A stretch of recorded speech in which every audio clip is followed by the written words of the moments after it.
Nagpaygayon og surprise inspection ang hepe sa kapulisan sa General Santos City ngadto sa Napulo ka Police Station sa syudad. Kini aron masiguro matud pa nga walay irregularidad sa mga estasyon. Ani ang report ni Abby Caballero.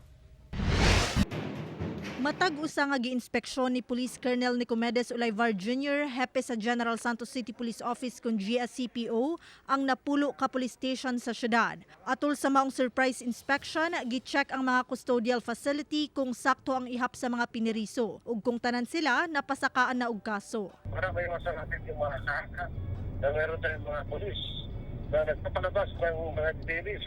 Wala namang irregularities na nakita natin doon. At tinakount natin yung mga detainees.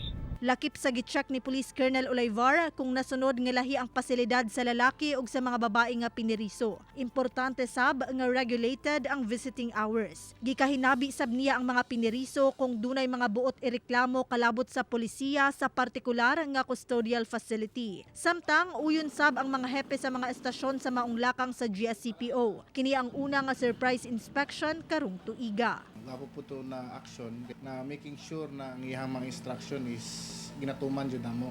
Wala may preso ginapagawas. Proactive measures yan siya para to ensure nagasunod mi sa directives sa higher headquarters o nagasunod sa guidelines ang amuang custodial facility.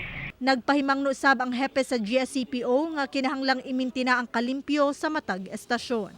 Most important thing is malinis na police station para kaya-aya. Kauban si Gary Balantay sa kamera. Ako si Abby Caballero para sa One Mindanao.